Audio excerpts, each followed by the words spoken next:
Alors, au début, est-ce que vous savez, la Gaîté Lyrique a été construite en 1862, donc à la fin du 19e siècle. Et est-ce que vous savez qu'est-ce qu'était la Gaîté Lyrique avant? C'est un théâtre qui a été construit donc, en 1862. Ça a duré 100 ans, jusque dans les années 70. Ça a été repris par Sylvia Montfort et elle a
déambulent beaucoup dans la Gaîté Lyrique.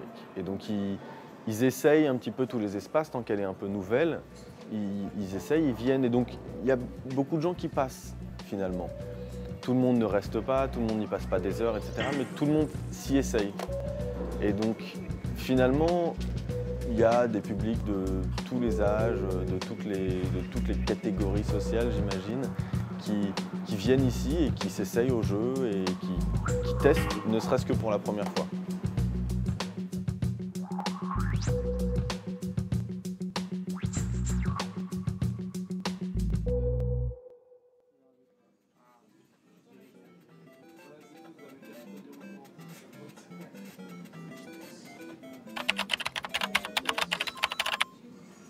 Cet univers, il est très changeant. Il dépend beaucoup des jeux.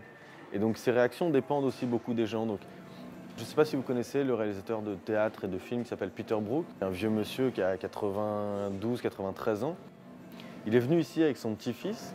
Il a passé 1h30 à jouer à Assassin's Creed 2 parce que voilà, ça lui plaisait de se balader dans Rome, etc. Puis il tuait personne, il ne faisait pas du tout les objectifs du jeu, mais il essayait quelque chose qu'il n'avait jamais essayé.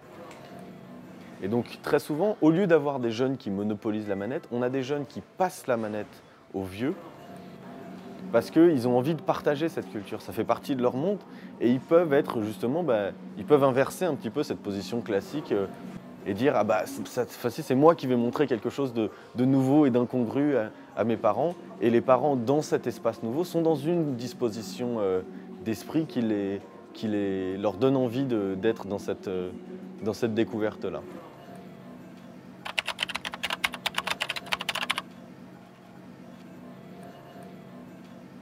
Juste, vous pouvez nous dire, voilà, qu'est-ce que vous faites ici?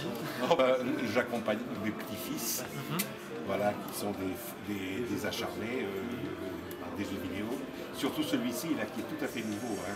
Il y a un graphisme là qu'on n'avait jamais vu. Alors moi aussi j'y joue, mais alors j'ai pas la patience. J'ai pas la patience parce que c'est quand même assez difficile. J'aime bien ce jeu qui s'appelle l'épopée Limbo parce que au cours du jeu, il y a plein d'énigmes à résoudre. Elles sont de plus en plus dures et c'est super long. On a commencé à faire une épreuve super difficile. On l'a trouvée à moitié. On va essayer de la terminer. Regardez. Alors il y a de la gravité, de l'antigravité. Il faut trouver une faille. Alors, ils essayent une fois, deux fois, et ils arrivent à trouver. Là, ils sont depuis 15 minutes où ils n'arrivent pas à progresser. Et à la fin, ils y arrivent.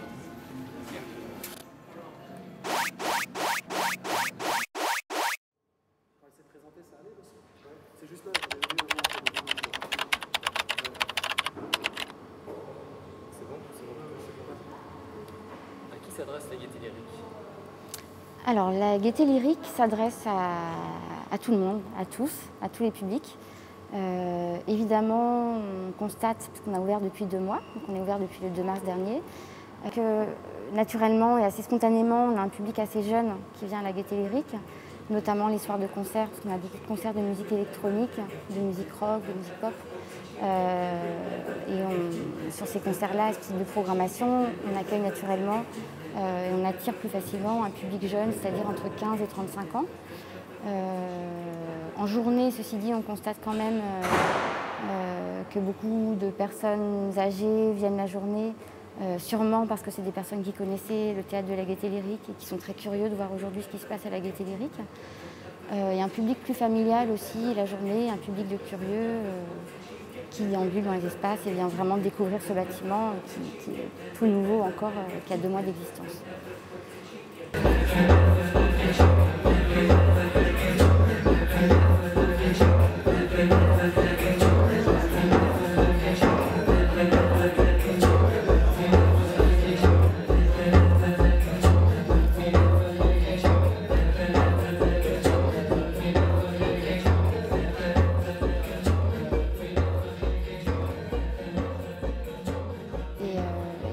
Je pense que manquer un lieu comme ça encore à Paris et en France de médiation entre ces nouvelles technologies et ces publics.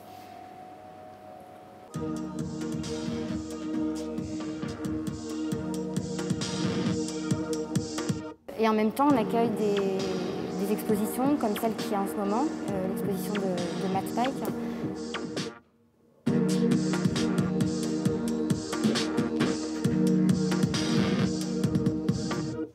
Alors Matt Pike, c'est vraiment quelqu'un d'important pour la Gaîté Lyrique parce qu'il faut savoir qu'il a créé cette exposition sur mesure pour Paris et la Gaîté Lyrique.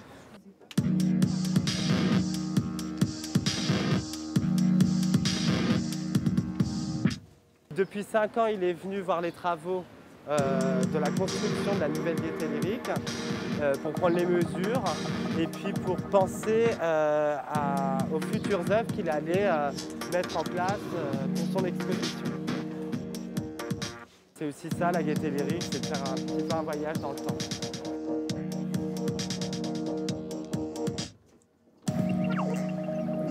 Je pense que c'est un travail qui, voilà, même au bout de 2 mois, commence déjà à porter ses fruits. Et les enfants qui reviennent aujourd'hui très naturellement et très régulièrement à la Gaîté Lyrique, qui reviennent avec leurs parents, qui emmènent leurs parents et qui sont très fiers de leur faire découvrir ce nouveau lieu. Et c'est des choses qui sont très importantes pour nous et qui font plaisir. La Gaîté Lyrique, c'est vraiment un lieu qui a vocation à s'adresser à tous et à tous les publics.